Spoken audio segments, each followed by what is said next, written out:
En Allemagne, le recours au travail à distance a permis de réduire la propagation du Covid-19.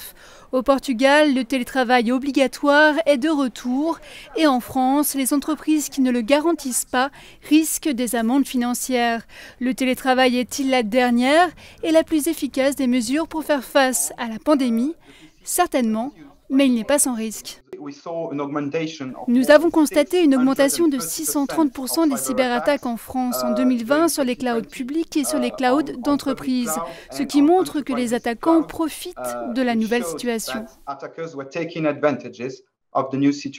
Pour la gérer, l'Union européenne pourrait avoir un rôle à jouer, notamment pour harmoniser la couverture Internet dans l'Union ou pour réduire les inégalités entre les professions qui ont accès au travail à distance et celles qui ne l'ont pas. Mais ce rôle sera forcément limité. Il n'existe pas de règles européennes sur le télétravail, comme vous le savez. Les mesures de santé et de sécurité sont de la responsabilité des États membres.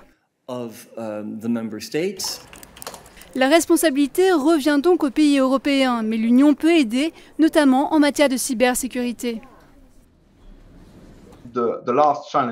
Le défi consiste à avoir la capacité de sécuriser le cryptage de bout en bout et d'identifier le travailleur à distance, de contrôler son identité et de savoir qui accède aux services informatiques à distance.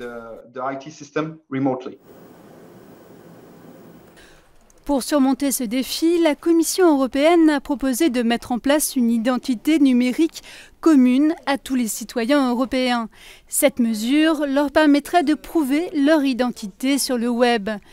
Mais cette dernière reste controversée pour des raisons de droit à la vie privée et le chemin est encore long avant de voir résolus tous les défis posés par le télétravail.